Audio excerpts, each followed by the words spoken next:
বৈঠকে বা সেই আলোচনা সভায় আমি নিজে উপস্থিত ছিলাম, আমি নিজে কাভার করেছি।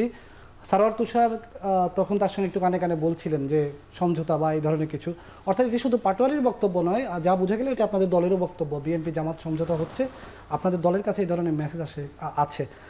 কি ধরনের মেসেজ আছে? আচ্ছা, ধন্যবাদ। আমি প্রথমে একটা কথা বলি যে হচ্ছে সালাউদ্দিন ভাই যে কথা বলছিলেন যে হচ্ছে ধর্ম নিয়ে রাজনীতি করা হচ্ছে, তো যেই বক্তব্য উনি এটা বলছেন সেই বক্তব্য আবার হচ্ছে উনিও ধর্ম নিয়ে রাজনীতি করছিলেন। আমি আজকে বক্তব্যটা শুনছিলাম, শোনার সৌভাগ্য হয়েছে।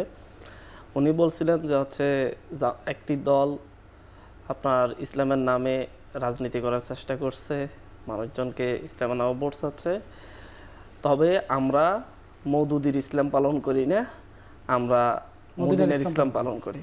মানে এই ক্ষেত্রে মানে হচ্ছে ধর্মকে টেনে নিয়ে আসা হয়েছে প্রত্যেকেই সুযোগ মতোই, যে স্বাধীনতার পর থেকে বা আগ থেকেই বাংলাদেশে রাজনীতির একটা হাতিয়ার মানে ধর্ম। শেখ হাসিনা 96 ইলেকশনের আগে পরে মাথায় পুট্টি পরে তসবি হাতে নিয়ে ভোট চাইছে। এরপর হচ্ছে দেখেন ইলেকশন আসলেই বাম দল সবাই যারা নিয়মিত ইসলামী দলগুলোকে গালিগালাজ করে তাদের মাথায় টুপি উঠে যায়। এটা বাংলাদেশের আবহমান চরিত্র, এটা থেকে বের হয়ে আসতে হবে না। আবার বাংলাদেশে ইসলামী রাজনীতিরও বিভিন্ন ধারা আছে। মানে জামাতের ইসলাম একরকম, ইসলামী আন্দোলনের ইসলাম আরেক রকম, হেফাজত ইসলামের ইসলাম আরেক রকম, আবার হচ্ছে আপনার তরিকত ফেডারেশনের ইসলাম আরেক রকম। আর এই প্রত্যেকটা দল একজন আরেকজনকে কাফের, মুশরিক, মুনাফিক মানে একজন আরেকজনকে এইভাবে বলতে বলতে অহরহ করে ফেলছে। তা আসলে বাংলাদেশের মানুষ এক সময় দ্বিধাগ্রস্ত হয়ে পড়ে যে হচ্ছে আসলে কোন ইসলামটা আমরা ধরবো। তবে বাঙালির এই ভূখণ্ডের একটা ইসলামিক ধারা আছে, যেটা বিভিন্ন সাহাবাদের যুগ থেকে যারা এখানে এসেছে একটা সভ্যতাগত ধারা গড়ে উঠেছে। এই ধারা থেকে দিন দিন বের হয়ে আসা হচ্ছে, মানে হচ্ছে বাঙালি যেই ইসলামিক কালচার তৈরি হয়েছে সেই কালচার থেকে বের হয়ে এসে আপনার হচ্ছে মদিনার ইসলামিক কালচার কিংবা আফগানিস্তান ইসলামিক কালচার কিংবা হচ্ছে ওয়েস্টার্ন ইসলামিক কালচার, এটাকে মানে হচ্ছে বাংলাদেশে প্রতিষ্ঠিত করার জন্য 60 দল 5 ধরনের ভূমিকা রাখতেছে। কারোরই বাংলাদেশের যে ইসলামিক কালচার সেই ইসলামিক কালচার নিয়ে তার মাথা ব্যথা নেই। এটা একটা বিষয় গেল। আর হচ্ছে প্রশ্নটা ছিল হচ্ছে পাটোয়ারি ভাই বলছিলেন যে হচ্ছে বিএনপি জামাতের মতো সমঝোতা হচ্ছে। আসলে দেখেন যে হচ্ছে বিএনপি জামাতের রাজনীতির মধ্যে একটা রসায়ন আছে। এই রসায়নটা একেবারে মানে হচ্ছে স্বাধীনতার পর থেকে জামাত নিষিদ্ধ ছিল, সেখান থেকে 77-এ আপনার মেজর জিয়া রহমান এসে জামাতকে আবার রাজনীতি করার সুযোগ করে দিলেন। 91 থেকে 96 বিএনপি জামাত একসাথে ক্ষমতায় ছিল, মানে জামাতের সমর্থন নিয়ে বিএনপি ক্ষমতায় ছিল 2001 থেকে 91 থেকে 96 না 94 পর্যন্ত। আমি 91 থেকে 96 তে আওয়ামী লীগ ক্ষমতা ছিল।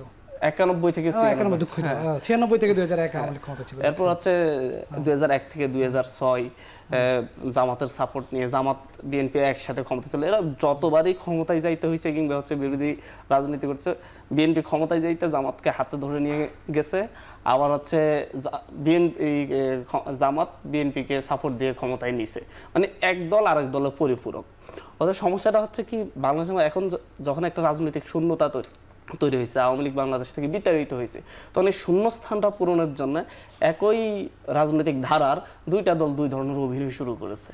মানে হচ্ছে জামাত বোঝাতে চাচ্ছে আমরা বিএনপি বিরোধী, বিএনপি বোঝাতে চাচ্ছে আমরা জামাত বিরোধী। আসলে সর্বশেষ দেখা যায় যে একটা আলটিমেট জায়গায় গিয়ে বিএনপি জামাত একই সিদ্ধান্ত নেই। আপনি দেখবেন যে জুলাই সনদের স্বাক্ষর নিয়ে জামাত একটা ভিন্ন কথা স্বাক্ষর করবে না বলতে বলতে বিএনপি সহ একসাথে হাসি মুখে যায় স্বাক্ষর করে আসছে এবং নোট অফ ডিসেন্ট সবগুলোতে রাজি হয়ে গেছে। যেভাবে বিএনপি চাইছে সেভাবে হয়েছে, জামাত রাজি হয়ে গেছে। আবার এখন ধরেন হচ্ছে জুলাই গণভোট আগে হবে না পরে হবে, এটা নিয়ে বিএনপি জামাত আলাদা আলাদা বক্তব্য দিচ্ছে, দিচ্ছে। আপনি হঠাৎ করে দেখবেন যে কোনো কারণে দুইজনের মধ্যে সমঝোতা হলে আবার একসাথে হয়ে গেছে। আমরা বলি আমরা এনসিপি বলি হচ্ছে জেলাও সেই কুদু। এই দুইটা রাজনৈতিক দল আহ্বান কালতে মানে হচ্ছে বাংলাদেশের রাজনৈতিক ইতিহাসে সবসময় একসাথে ছিল। মাঝে মধ্যে একটু হচ্ছে ওই যে ঝগড়াঝাটি হয় না ইয়ার মধ্যে, আপনার দুই ভাইয়ের মধ্যেও ঝগড়া হইতে পারে, মায়ের পেটে ভাইয়ের মধ্যে, এই ধরনের একটু মনোমালিন্য হইলে বিরোধিতা করে, আবার হচ্ছে এটা কাটাই উঠলে সমঝোতা হলে আবার সব ঠিকঠাক। এরা কখনোই একজন আরেকজন ছাড়া চলতে পারবে না, অপরের পরিপূরক।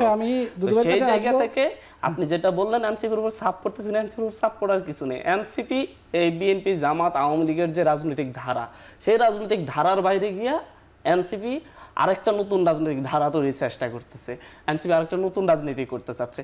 তাদের যেই রসায়নের রাজনীতি ছিল আওয়ামী লীগ, বিএনপি, জামাত এদের মধ্যে, সেই রসায়নের রাজনীতির বাইরে গিয়ে বাংলাদেশপন্থী একটা রাজনীতি, বাঙালি সভ্যতা কেন্দ্রিক, বেঙ্গল বেসিস সভ্যতা কেন্দ্রিক একটা রাজনীতিক ধারা প্রতিষ্ঠার জন্য আমাদের এই এনসিপি চেষ্টা করে যাচ্ছে। এবং এটা নিয়ে চাপের কিছু নেই, এনসিপির ধারাবাহিকতায় আছে। জি